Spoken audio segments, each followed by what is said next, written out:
ठीक है। Reverse camera है जो सबसे बड़ा फीचर है इसमें, ये तो सबको लगवाना ही पड़ता है। इसमें लगा हुआ है? हाँ, ये लगा हुआ है। कंट्रोल भी है इसके अंदर, गाड़ी के अंदर आपको सारे स्टीयरिंग माउंटेड कंट्रोल्स वगैरह मिल जाते हैं। आपको ऑटो हेडलैम्प्स नहीं मिलते हैं जैसे कि हमने आपको बताया, ठीक है। और Z6 और Z8 के बीच में Z8 सेलेक्ट आया था। तो hello guys, how are you? मैं हूं रवि मल्होत्रा और यहाँ पे 2 स्कॉर्पियो है इस वक्त। और सबसे बड़ी चीज़ मैं आपको बताने जा रहा हूँ, देखो हमारा एक्सपीरियंस तो आप लोगों ने देख ही लिया है, ठीक है। और बाकी ये वाली जो गाड़ी है ना, इस गाड़ी में काफ़ी सारी चीज़ें बहुत जेन्युइन है, बहुत यूनिक है। और जो इनके ओनर है ना, वो हमारे साथ हैं आज। तो इसके बारे में ना हम जानने की कोशिश करते हैं कि इस गाड़ी के अंदर, मतलब ये जब गाड़ी लॉन्च हुई ना, तो लोगों को क्रेज तो इस गाड़ी का था ही फर्स्ट पैच में, लेकिन जब ये गाड़ी आई तो इस गाड़ी को भी बहुत सारे लोगों ने हाथों हाथ कैच किया है। तो इस गाड़ी के बारे में जो भी है, मतलब इस गाड़ी का मॉडल क्या है, कैसा इसका एक्सपीरियंस है, कैसे ये बिहेव करती है, कैसी सिचुएशन में, और इनके ओनर का जो भी एक्सपीरियंस है वो उन्हीं से हम जान लेते हैं। तो hi Harpreet ji, thank you so much joining our channel and there will be lot of question that we are going to ask you. क्योंकि देखो मेरे चैनल पे ना ज़्यादातर लोग मेरे वीडियोस देख चुके हैं कि मेरे ज़्यादा गाड़ी से रिलेटेड ही रहे हैं। बाकी मैंने व्लॉग्स वगैरह भी बनाए, हम काफ़ी जगह पे गए थे, लद्दाख, स्पीति वगैरह जैसे हमने दिखा वीडियोस डाल रखे हैं। तो अब हम आपकी गाड़ी के बारे में जानते हैं। सबसे पहली चीज़ ये बताइए कि आपकी गाड़ी जो ये आपने ली है, ये कौन सा मॉडल है? ये है Z8 select petrol automatic. Z8 select petrol automatic. और ये गाड़ी महिंद्रा ने कब लॉन्च करी? ये गाड़ी फरवरी में लॉन्च करी और एकदम सरप्राइज थी ये गाड़ी कि एकदम से आ गई। Z6 और Z8 के बीच में बहुत बड़ा गैप था और उस गैप को पूरा करने के लिए 2.5-3 लाख रुपए एक्स्ट्रा लगते थे। तो उसके लिए क्या करते थे लोग, कॉम्प्रोमाइज़ कर लेते थे, Z6 ले लेते थे। और कुछ चीज़ें हैं जैसे ये हो गया, फॉग लैंप्स हो गया, कुछ आइटम्स हैं जो बाहर से 2-2.5 लाख रुपए खर्चा करके कर लेते थे अपना एस्थेटिक। गाड़ी भी थोड़ी उसमें छेड़नी पड़ती थी। लेकिन इन्होंने एकदम से ऐसा वेरिएंट लॉन्च कर दिया जिसमें 1.5 लाख बढ़ा दिया प्राइस, 21.5 की पड़ी मुझे। और उसमें सारी चीज़ें दे दी जो कि एक Z8 को प्रीमियम बनाने के लिए इनफ होती हैं। तो जब ये मॉडल आ रहा था तो आपको मतलब एकदम से कैसे पता चला? आपको कैसे? मैं आपको बताता हूँ ना, ये पता है, मैं आपको इसकी बहुत अच्छी स्टोरी बताता हूँ। हुआ क्या था कि मैं आप लोगों के बहुत सारे वीडियोस देखता रहता था कि मुझे लेनी थी। तो मेरे साथ ये था कि मैं Z8 लूँ या Z6 लूँ या Z4 लूँ। तो प्राइस वेरिएंट Z8 का बजट थोड़ा आउट हो रहा था। मैंने कहा था चलो 2-4 महीने रुक के थोड़ा सेव कर लेता हूँ, मैं ले लेता हूँ ये। तो क्या हुआ था कि फिर हमने फाइनली मन बना लिया Z8 ले लेते हैं हम लोग। तो जिस दिन मेरे को ये गाड़ी लेनी थी ना, मैंने अगले दिन बुकिंग के लिए जाना था। तो मैंने कहा एक रात पहले मैं इसका प्राइस वगैरह चेक कर लेता हूँ, क्योंकि महिंद्रा का सुनने में आता था कि 25,000 बढ़ गए, 30,000 बढ़ गए। ये एक होता था कि रोज़ बढ़ रहे हैं प्राइस, रोज़ नहीं मतलब 15 दिन में एक बार। मैंने कहा प्राइस चेक कर लेता हूँ एक बार। तो मैंने देखा 21.5 में Z8S लिखा आ रहा है। मैंने कहा ये क्या चीज़ है? तो मैंने कहा यार ये मतलब कुछ नई चीज़ है, आज ही पता चली है मुझे। मैंने इसका ब्रोशर डाउनलोड किया और ब्रोशर देख के मैं हैरान हो गया कि इसमें सारे फीचर्स हैं जो मुझे लग रहा था कि मुझे बाहर से लगवाने पड़ेंगे। मैंने कहा नहीं यार, ये तो कोई सपना है, कुछ मतलब मुझे तो कुछ गड़बड़ लग रही है। मैंने डीलर को फ़ोन किया, डीलर कह रहा है मुझे तो कोई इन्फॉर्मेशन ही नहीं है इसकी। तो मैंने कहा ये कैसे हो सकता है? मैंने उसको ब्रोशर भेजा तो उसने 1 घंटे के बाद फ़ोन किया कि हाँ सर, आप जो इन्फॉर्मेशन बता रहे हो सही है, अभी 1 घंटा पहले ही ये चीज़ ऑनलाइन आई है इन्फॉर्मेशन। तो मैंने कहा ठीक है, मेरा Z6 और Z8 वाला प्रॉब्लम ही ख़त्म हो गया, यही चाहिए मुझे। तो ये ऑन द स्पॉट मतलब बुकिंग मैंने अगले दिन जाके सुबह बुक कर दी। और इससे मुझे बेनिफिट क्या हुआ कि मुझे सबसे पहले मिल गई गाड़ी, सबसे पहले लॉट में मुझे 40 डेज़ में गाड़ी मिल गई। आज की डेट में ना 3-3.5 महीने में भी ये गाड़ी नहीं मिल रही है। कल ही मेरे एक फ्रेंड हैं, उनको ये गाड़ी कल मिली है। 3.5 महीने पहले से उन्होंने बुकिंग करा रखी थी, और वो भी डीलर के कपड़े फाड़े उन्होंने तब जाके उसने कहीं से अरेंज करके दी गाड़ी। हो सकता है आजकल थोड़ी सिचुएशन ठीक हो गई हो, लेकिन ये 2-3 महीने पहले तक तो ऐसा ही था कि बहुत लंबी वेटिंग थी और डीलर्स ने इसकी बुकिंग लेने से भी मना कर दिया था कई जगहों पे। बाकी आप गाड़ी शुरू से पेट्रोल वाली लेना चाहते थे कि डीजल वाले? मेरी रिक्वायरमेंट बहुत ऑड सी है। मेरी ये वीकेंड ड्राइविंग के लिए ही है गाड़ी, और ये मेरी सेकेंडरी कार है। मेरे पास प्राइमरी कार है, प्राइमरी गाड़ी रखी है, एक सेकेंडरी गाड़ी रखी है। प्राइमरी है जो बहुत रफ एंड टफ। अगर ये मेरी प्राइमरी होती गाड़ी तो मैं डीजल की लेता, लेकिन ये मेरी सेकेंडरी गाड़ी है, पेट्रोल की है। मेरी रनिंग जो है less than 1000 kilometre per month है। तो मतलब अगर 1 महीने में मैं 600 भी किलोमीटर चला लूँ कार, तो बहुत ज़्यादा हो जाएगी मेरे लिए। तो आप 1000 से नीचे मान के चलिए, तो मेरी रनिंग बहुत कम है, और कभी लॉन्ग ट्रिप कर लिया तो कर लिया, तो उस हिसाब से पेट्रोल को मैं एंजॉय कर सकता हूँ। तो प्राइमरी कौन सी गाड़ी यूज़ करते हैं? प्राइमरी अभी मेरे पास स्विफ्ट है ऑटोमेटिक पेट्रोल। तो वो डेली यूज़ के लिए वही है। डेली मेरा कम्यूट रहता है 30-40 किलोमीटर्स रहता है, तो डेली। और सिटी के अंदर बम्पर टू बम्पर ट्रैफिक है। अब ये वाली पेट्रोल गाड़ी है, बम्पर टू बम्पर चलाओगे, इसकी एवरेज वैसे ही बहुत कम आई। कितनी एवरेज दे देती है गाड़ी इसकी? देखो अगर आप जैसे मैं आपको प्रैक्टिकल बता रहा हूँ, इसकी एवरेज ना 7.5 से 8 की आपको दिल्ली NCR में मिल जाएगी, अगर आप इसको बहुत अच्छे तरीके से चलाओगे, बहुत अच्छे स्टाइल से लाइट फुट करके चलाओगे, और इसमें इसको चलाने की थोड़ी सी आपको ना हैबिट चेंज करनी पड़ेगी इतनी बड़ी गाड़ी को, ठीक है। तो इसके आपको 7.5 से 8 की एवरेज आपको मिल जाएगी दिल्ली एनसीआर में, और जो आपको हाईवे पे इसकी एवरेज मिलेगी वो 13.5 तक की आपको एक्सप्रेस वे पे मिल जाएगी। और जो नॉर्मल हाईवेज होते हैं जिनमें ट्रक्स वगैरह का ट्रैफिक रहता है, आपको थोड़ा जिगजैग करके निकलना पड़े, वहाँ पे आपको 11 तक की इसकी एवरेज मिलेगी। आपने एवरेज मतलब माइलेज की बात कर रहे थे कि मैं माइलेज आपको कितनी दी, एक एवरेज लगाई जाए कि आप एज एन एक एवरेज अगर देना चाहे कि कितनी एवरेज दे रही है, मतलब 10 की एवरेज मान के चलें कि आपको देखो इन मंथ एनी गिवन मंथ एक मैं बताता हूँ इसका एवरेज का ना। देखो कॉन्सेप्ट बिल्कुल ऐसा है कि थोड़ा सा लोगों को ना इसको समझना पड़ेगा कि जब हम एवरेज की बात करते हैं ना, जैसे आप क्रॉस मल्टीपल लोगों से पूछते हैं एवरेज, उसमें क्या होता है कि हर किसी का एक रूट डिफाइंड होता है और सबके अलग अलग ड्राइविंग स्टाइल्स होते हैं, ठीक है। यही गाड़ी को मैं अगर 4 अलग अलग रूट पे चलाऊंगा, सेम टाइमिंग मतलब सब कुछ सेम रखूंगा, मतलब किलोमीटर सेम रखूंगा, तो एवरेज डिफरेंट आएगी, ठीक है। तो ये आपके ट्रैफिक पैटर्न पे डिपेंड करता है, आपको जो एक्सप्रेस वे है, हाईवे कितना खाली मिल रहा है। तो अगर आप मेरे से, जैसे आपने बेसिक सा क्वेश्चन पूछा कि आप मंथली एवरेज बता दो, तो मैं कहूँ कि मैं अगर 60% इसको हाईवे पे चलाता हूँ और 40% दिल्ली एनसीआर में ट्रैफिक में चलाता हूँ, तो आप इसको 11 की एवरेज मान लो। तो 11 की एवरेज दे जाती है। वो 11 की एवरेज बस एक रफ फिगर है जिसको आप समझ सकते हो कि चलो ठीक है, थोड़ा सा मिक्स टाइप की हाइब्रिड टाइप की ड्राइविंग है। लेकिन अगर आप खुली हाईवे पे ही इसको भगाओगे तो आपको 12 से ऊपर की मिलेगी। लेकिन और अगर आप सिर्फ सिटी के अंदर चलाओगे तो 7.5 से 8 की मिलेगी। बाकी इसकी इंजन स्पेसिफिकेशन भी ठीक है गाड़ी की, और गाड़ी 2 लीटर का टर्बोचार्ज इंजन है। हाँ। और बहुत ज्यादा पावरफुल है, टॉर्क भी 370 का निकाल देती है, बहुत पावरफुल इंजन है। तो एक्सीलेटर आपको ज्यादा दबाना नहीं पड़ता, ब्रेक ज्यादा लगानी पड़ती है इसमें। तो थोड़ा सा ड्राइविंग स्टाइल इसका डिफरेंट है, थोड़ा सा डिफरेंट है, बट पिकअप वगैरह इसका अच्छा है। लोअर रेंज इसकी अच्छी है, मिड रेंज भी इसकी ठीक है, लेकिन हायर रेंज पे जाके थोड़ा सा इसका टॉर्क का इशू आ जाता है, थोड़ा स्टेबिलिटी। देखो ऐसा ना, मेरे जैसा बंदा है ना, मैं अब स्पीड लिमिट्स के अंदर ही चलाता हूँ गाड़ी, और बल्कि उससे भी कम ही चलाता हूँ। तो मैं चलाता हूँ उसको रिलैक्स्ड मोड में हमेशा, मतलब ऐसा फन वार उस तरह रैश टाइप का नहीं चलाता कि मैं 120 की लिमिट है तो मैं 120 तक ही चलाऊंगा इसको। मैं 120 है तो मैं 100 पे चलाता हूँ, 100 है तो 80 पे चलाता हूँ, आराम से चलाता हूँ। तो उससे क्या है, एवरेज भी बड़ी रहती है अच्छी इसकी गाड़ी की, जितनी निकाल सकते हो आप एवरेज अच्छी आ जाएगी, प्लस सेफ्टी भी आपकी बनी रहती है, फैमिली के साथ आप घूम रहे हो, सेफ भी हो आप। और हाँ, और गाड़ी का ब्लैक कलर ही क्यों लिया आपने?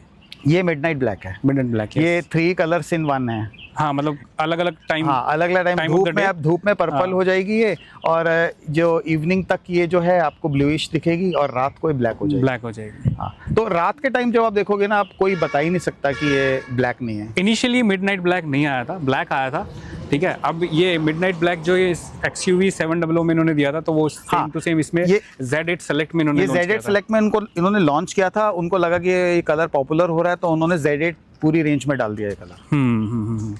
तो ये मतलब इस कलर में भी आपको ये, जैसे मैं देख पा रहा हूँ कि इसमें थोड़ा कुछ सफाई वफाई में, थोड़ा मेंटेनेंस में थोड़ा इशू आता है। मेंटेनेंस का तो रहेगा इशू। मेंटेनेंस में ये है ना कि डस्ट वगैरह इसमें ज़्यादा दिखती है एनहेंस होके, तो ब्लैक कलर से डार्क कलर्स में तो ये प्रॉब्लम रहती है। प्रॉब्लम तो आपको क्या, मतलब कुछ आपने इसके ऊपर PPF वगैरह करवाया? मैंने अभी कुछ नहीं करवाया इस पे। मैं PPF का ना थोड़ा सा मैं अभी आपने करवाया था क्या अपनी गाड़ी? नहीं मैं कराया ना, तो यही चीज़ है, यही मैं भी उसके अगेंस्ट नहीं बोलूंगा मैं। मुझे लगता है कि जिसको करवाना है, जिसके पास अच्छा खासा पैसा है, वो करवा ले। लोगों ने PPF ना बहुत सारी चीजें, बहुत सारी टर्म्स दे रखी है, मेरे हिसाब से वो लेमिनेशन है, सिंपल जो हम लेमिनेट एक्चुअल में लेमिनेशन है। और सरदर्दी ये है कि लेमिनेशन को भी मेंटेन करना है। देखो पता क्या है, इस गाड़ी में क्या है कि अगर इसमें भगवान ना करे कुछ प्रॉब्लम आती है तो मैं इसको रीपेंट करा लूँगा। बिल्कुल। और रीपेंट कराने का खर्चा जो है ना, वो PPF को मेंटेन करने से कम रहेगा। क्योंकि अगर आपकी PPF इस पे लगी और PPF पे भी अगर आपके स्क्रैच लग गए, तो भी आपको वरी होगा कि भाई स्क्रैच तो स्क्रैच ये दिख रहा है मुझे। तो आप जब उसको हटाओगे फिर उसको दोबारा कराओगे, उस पर आपको ज्यादा चार्जेस। वो कहते हैं ना, सुख के साथ दुख आता है। हाँ, तो वो सुख आप बढ़ा रहे हो अपना, तो दुख भी बढ़ा रहे हो। मना नहीं कर रहे हम PPF लगवाने के लिए। मैं रेकमेंड करता हूँ जिसको लगाना है लगाए, शौक से लगाए। लेकिन जिसको लगता है कि बजट कंस्ट्रेन है, वो जबरदस्ती मत लगवाए। वैसे क्या होता है ना, रीसेल की बात करते हैं, जैसे हम लोग गाड़ी की, इतना हम लोग वरी हो जाते हैं रीसेल के बारे में कि भैया 5 साल बाद हम बेचेंगे, हमको रीसेल गाड़ी खरीदने से पहले हम सोचते हैं यार इसकी रीसेल वैल्यू।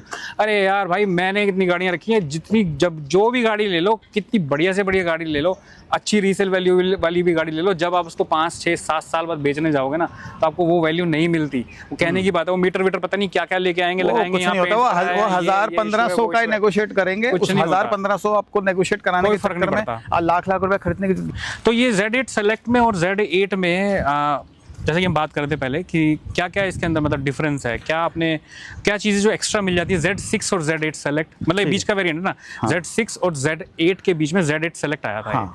तो क्या क्या एक्स्ट्रा इसमें आपको मिल गया इसमें ना जो प्रीमियम फीचर्स Z8 के हैं वो सब हैं, एक्चुअल में ये Z8 ही है एक तरह से, सिर्फ ऑटो फीचर्स को हटा दो, ठीक है। तो Z6 में आपको ये नहीं मिलता, प्रोजेक्टर हेडलैम्प नहीं मिलते, क्रोम नहीं मिलता, और ये जो टायर्स हैं ये 18 इंचेस के हैं, ये नहीं मिलेंगे उसमें, ठीक है। 6 में ये आपको ये जो है क्रोम ये सब नहीं मिलेगा।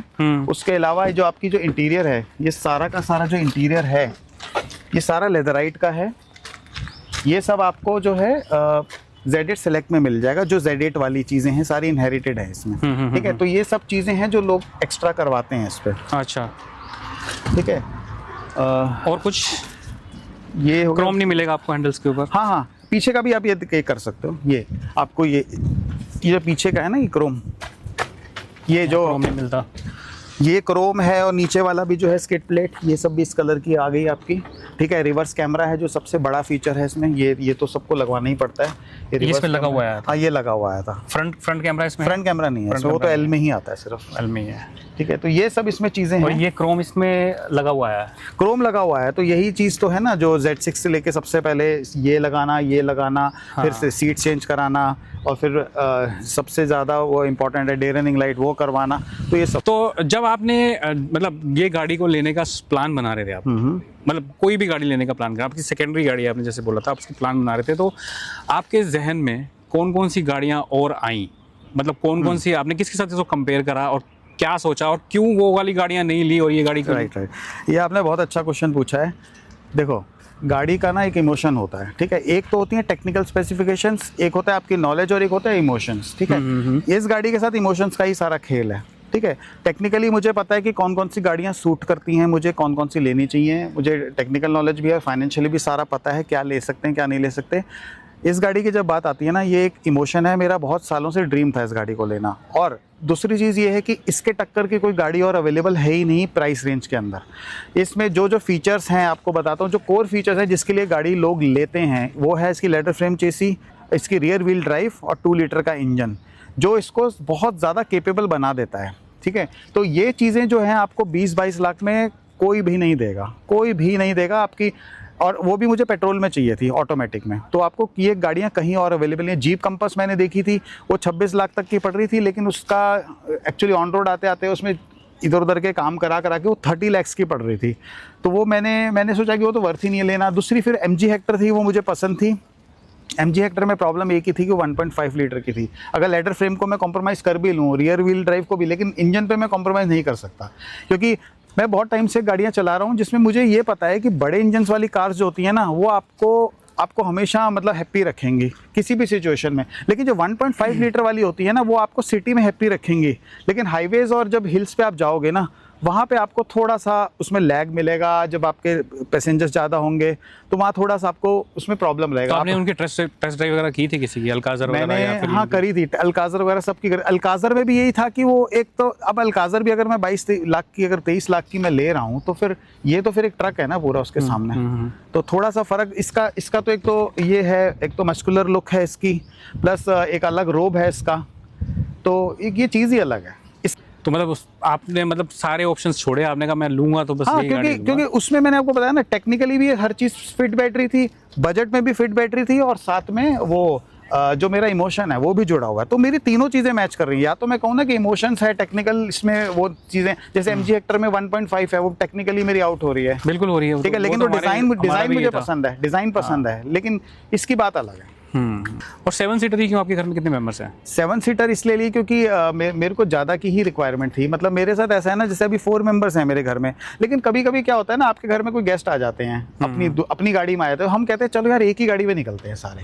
अब हमारे साथ, मैं आपको प्रैक्टिकल सिनेरियो बताता हूँ, हमारी फैमिली 4 लोग है, मेरी सिस्टर आ जाती है कभी कभी, तो हम कहते हैं चलो यार CP घूमने चलते हैं, अब 2-2 गाड़ियाँ लेके क्यों जाएँ, बड़ी गाड़ियाँ दो। हमने कहा चल एक ही में बैठो, सारे बच्चे बैठो, चलो। तो उस हिसाब से ना 7 सीटर एक बैकअप रहता है कि 6 लोग आराम से, 6 या 7 लोग भी आराम से जा सकते हैं। तो इसलिए बड़ी गाड़ी होना बहुत ज़रूरी है। तो आप इसको अभी हिल्स पे लेके जा चुके हो? सब ले जा चुका हूँ। कहाँ तक गए हो आप? मैं अब इसमें मसूरी में लेके गया हूँ इसको, और हाँ वहीं चलाई है मैंने। कैसा परफॉर्मेंस रहा इसका? अरे परफॉर्मेंस मतलब कुछ प्रॉब्लम ही नहीं है कुछ इस गाड़ी स्मेल वगैरह, क्लच वगैरह की लोगों ने नहीं। काफी कंप्लेंट की थी कि हिल्स में इसके ना क्लच वगैरह कुछ नहीं, वो ऐसे सब गाड़ियों smell की होती है, सब गाड़ियों की होती है। हिल्स में क्या होता है कि आपको ना एक पर्टिकुलर एंगल में इसको रोक के रखना पड़ता है, ठीक है। तो क्लच जो होता है ना वो स्ट्रगल करता है, आगे चलूं नहीं ऑटोमेटिक चलूं। स्पेशली नहीं मतलब सब में ही होता है, सब में, क्योंकि आप मैं बता दूं, अब किसी भी हिल स्टेशन चले जाओ, आप गाड़ी के अंदर बैठते हो एसी चला के ना, आपको पता नहीं चलता। आप सड़क पे खड़े होकर देखो, वहाँ पे आप खड़े नहीं हो सकोगे, आपको 2 मिनट में खांसी आ जाएगी।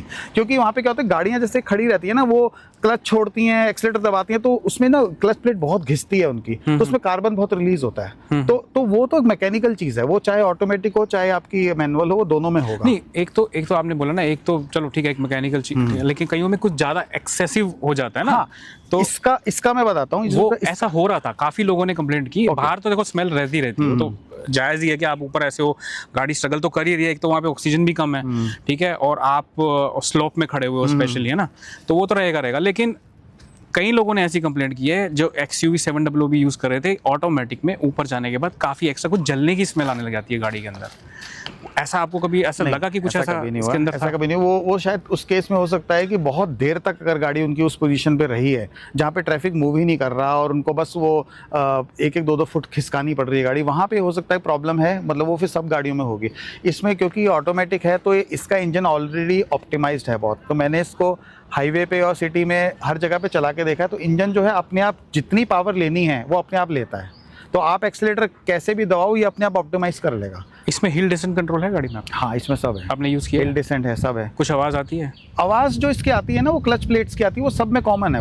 अच्छा। वो जैसे आप इसकी गाड़ी को ना, आप हल्का हल्का ब्रेक छोड़ो, अब ब्रेक छोड़ते ही गाड़ी भागने लगती है, तो क्या होता है, क्लच और उसका जो डिस्क पैड होता है उसके बीच में स्ट्रगल होता है, तो वो उसकी मेटल के रगड़ने की आवाज़ होती है, वो बहुत कॉमन है वो। हाँ, तो अगर 1 वर्ड में आपको आंसर देना हो तो मैं आपके सामने गाड़ियाँ रख रहा हूँ, इसको ऐसे ही लेके चलना कि वो गाड़ी क्यों नहीं कंसिडर की। तो सबसे पहले हम पूछते हैं कि Hyundai Alcazar non muscular, and Hector under power, Fortuner too much very very expensive, and Gloster is very expensive, jeep compass is also high budget, and Tata safari not available in petrol, not available in petrol.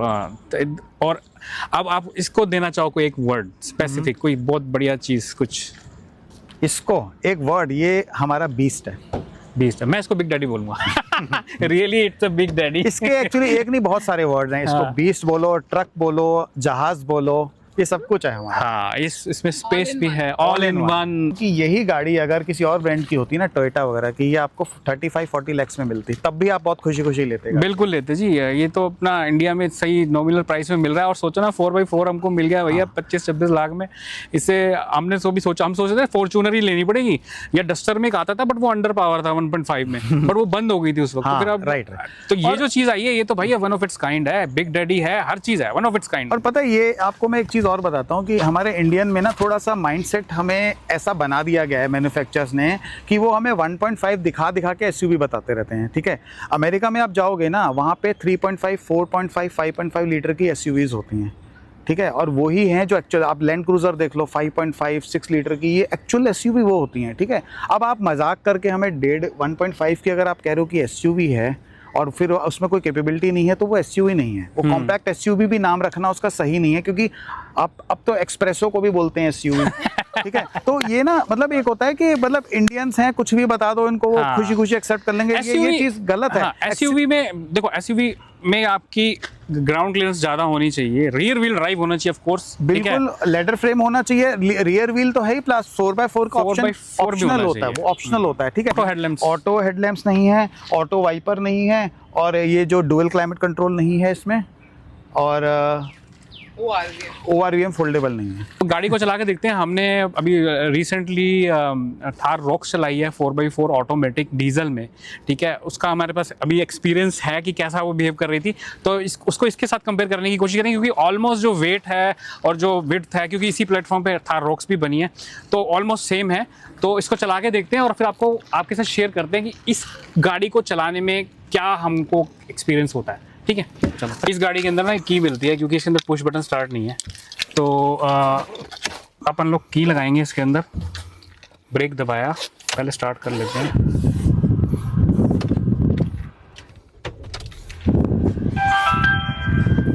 नहीं चला यार, engine petrol on है। ये देखो, आप fan भी बंद कर दोगे ना तो बिल्कुल नहीं पता चलेगा, फैन की आवाज़ से थोड़ी आवाज़ दब जाती है। हाँ, क्लाइमेट कंट्रोल नहीं मिलता है इसके अंदर, तो आपको मैनुअली सारा कुछ करना पड़ता है। बाकी when you get used to it ना, तो बहुत बढ़िया है ये भी सिस्टम, कोई ज़रूरत नहीं है इतनी खास क्लाइमेट कंट्रोल की, यार क्या ज़रूरत है क्लाइमेट है ना। बाकी इसके ऊपर आपको क्रूज कंट्रोल वगैरह आपने इसका यूज़ किया है? हाँ हाँ, बहुत अच्छा चलता है। तो वही इसके तो, ऊपर वही मैं बता रहा हूँ ना, इसमें ऑप्टिमाइज्ड है, क्रूज कंट्रोल ऑप्टिमाइज्ड है। मैं एक इसका डिटेल वीडियो बनाऊंगा कि इसमें ये दिखाऊंगा कि कैसा एफिशिएंसी रहती है क्रूज कंट्रोल की। हाँ, तो उसमें क्या है ना, ये ब्लू बार है आपका, पूरा आगे चला जाता है, अपने आप ही मेंटेन करता है। तो क्रूज कंट्रोल भी है इसके अंदर, गाड़ी के अंदर आपको सारे स्टीयरिंग माउंटेड कंट्रोल्स वगैरह मिल जाते हैं। आपको ऑटो हेडलैम्प्स नहीं मिलते हैं जैसे कि हमने आपको बताया, ठीक है। और ऑटो वाइपर भी इसके अंदर ऑप्शन अवेलेबल नहीं है, और पुश बटन स्टार्ट भी नहीं है। बाकी ऑटो स्टार्ट को हम एक बार चेक कर लेंगे, क्योंकि इसके अंदर कीज़ लगानी पड़ती है स्टार्ट करने के लिए। आपको एक चीज़ दिखाऊं सबसे बेस्ट इसमें क्या है, इसमें वायरलेस चार्जर का मैंने अलग से लगाया है। अच्छा, बहुत तो अच्छा ये काम करता है। वायरलेस से आपने महिंद्रा से लिया है? हाँ, महिंद्रा से लिया है कि फ़ोन इसमें रख दो, चार्ज होता रहता है आराम से। ये देखो, हो गया ना चार्ज। अच्छा अच्छा ये अच्छा। 2000 ये तो हम भी ले लेंगे यार। महिंद्रा के पास है अभी, पहले तो नहीं था ये एक्सेसरी में। ये अभी मैंने इसका वीडियो डाला, उसके बाद जो है बहुत लोगों ने खरीदा है ये। अच्छा अच्छा। तो ये मेरे जो वहाँ पे डीलर है उसके पास मिलता है, आप चेक कर लो अपने यहाँ पे भी, 2000 रुपीज़ का मिल जाएगा आपको। बहुत हैंडी टूल है ये, मतलब मैं अपना फ़ोन इसी पे रख के रखता हूँ। और ये एक्चुअली ना, बस आप ये देखो, ध्यान रखो, फ़ोन आपका 80% चार्ज रहना चाहिए। अच्छा, उसके बाद तभी ये टॉपअप की तरह यूज़ करो आप इसको। ओके ओके, हाँ, नहीं तो खराब हो मतलब जाएगा। आप सोचोगे अपना फ़ोन आपका 0% बैटरी में, आपने इसको रख दिया, फिर कहोगे आप चार्ज नहीं हो रहा। ठीक है, ये आपका बैकअप है एक तरह से। बाकी इस गाड़ी के अंदर ना आपको 2 कप होल्डर्स मिल जाते हैं, क्योंकि इसके अंदर 4x4 नहीं है ये वाली गाड़ी, नहीं तो यहाँ पे 4x4 का नॉब लगा रहता। बाकी सब चीज़ें तो वही हैं जो आपने देखी है अभी तक हमारे चैनल के ऊपर। मैंने कहा ये बहुत अच्छा, यहाँ पे आप भगवान की मूर्ति लगा सकते हो। हमारी गाड़ी के अंदर प्रॉब्लम थी, तो हम मतलब जगह ढूंढते रह गए कि हमारी गाड़ी में यहाँ पे स्पीकर है, तो हमको भगवान की मूर्ति यहाँ पे लगानी पड़ी। जैसे कि आप गाड़ी में मतलब आप देखते रहे हो हमारे वीडियोज़। तो चलो अब इस गाड़ी को चला के देख लेते हैं, लिप्सा बेल्ट लगा लेते हैं। ठीक है, ड्राइव में गाड़ी आ गई है, ऑटोमेटिक है। Let's move. भाई साहब, मतलब आप ब्रेक छोड़ो और एक्सीलेटर ज़्यादा दबाने की ज़रूरत ही नहीं पड़ती। एफर्टलेस इसके अंदर जो गियर चेंजिंग है ना, मतलब कॉलर भी लगा लो। अभी हमने ना थार भी चलाई थी, पेट्रोल वाली थार। डीजल वाली चलाने से पहले, 4x4 चलाने से पहले जो वीडियो आया था वो पेट्रोल वाली का आया था ना, उसमें और इसमें कुछ फर्क है। उसमें क्योंकि गियर चेंज का हमें ऑटोमेटिक में बिल्कुल भी पता नहीं चला था, बहुत ही कंफर्टेबल कार थी वो चलाने में ना। पेट्रोल वाली जो थार हाँ, सेम। डीजल वाली में तो पता चला था, डीजल वाली में गियर चेंजेस भी हाँ। भी हो रहे थे ना, थोड़ा पता चल रहा था कि भाई वो गियर चेंजेस हो रहे हैं उसके अंदर। हाँ। बाकी इसके अंदर गियर ना बड़ा चेंज तो इसमें भी पता चलता है, लेकिन इसके अंदर जो गियर चेंजेस है ना स्मूथ है, मतलब जर्क नहीं लगता, उसमें जर्क लग रहा था। तो इसीलिए हमको वहाँ पे महसूस हो पा रहा था, सबको, इवन जो पैसेंजर्स हैं उनको भी महसूस हो पा रहा था कि वो उसमें, क्योंकि जर्क की वजह से। बाकी इसके अंदर एकदम स्मूथ है, पेट्रोल है। गाड़ी काफ़ी लाइटर लग रही है मेरे को अपनी गाड़ी से। मुझे लगता है इसका जो वेट है ना, तो ये 2 टन की होनी चाहिए, 2000 किलो की गाड़ी। और जो 1800 है, लो। और भी भाई मेरी गाड़ी 2150, अगर उसको इसके साथ कंपेयर करें तो भाई 200-300 किलो तो यही कम हो गया। इसकी वजह से ये गाड़ी काफ़ी लाइट है यार, थोड़ी ज़्यादा एजाइल, और कह सकते हैं कि पंचियर है ये गाड़ी। अगर आप इसको कंपेयर करो तो diesel version of the same car है ना, ये ज़्यादा प्लांटेड तो मेरे को अपनी गाड़ी ज़्यादा फील होती है। बाकी इसके शोकर्स, बिकॉज ऑफ वेट है ना। हाँ, और इसका जो ये थोड़ा सा, मतलब इसके जो शोकर्स है ना, नहीं भी है, डोंट फॉरगेट। हाँ, अभी गाड़ी भी नहीं है। अभी एवरेज देखो क्या आ रही है, ये तो मेरा स्टाइल है ना। 9.8 किलोमीटर। देखो मेरा अभी आधे से ज़्यादा तो सुबह खाली रोड थी, तो 80 पे क्रूज करी मैंने। उसके बाद में वो ये बहुत लाइट है। ये देखो ऑटो स्टार्ट एंड स्टॉप है ना, तो इस वजह से बंद हो गया, गाड़ी बंद हो गई थी।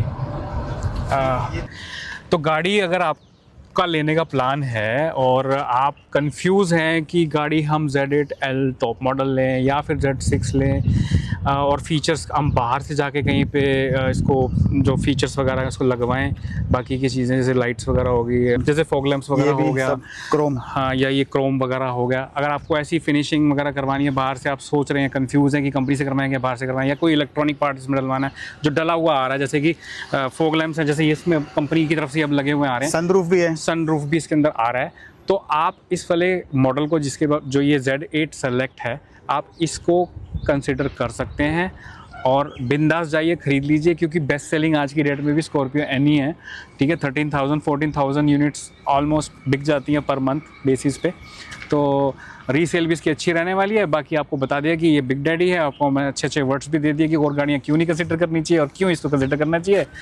तो thank you so much for watching our video. Please do share this with your friends, your family, and do subscribe to our channel. Thank you so much. Thank you. Bye bye. Bye.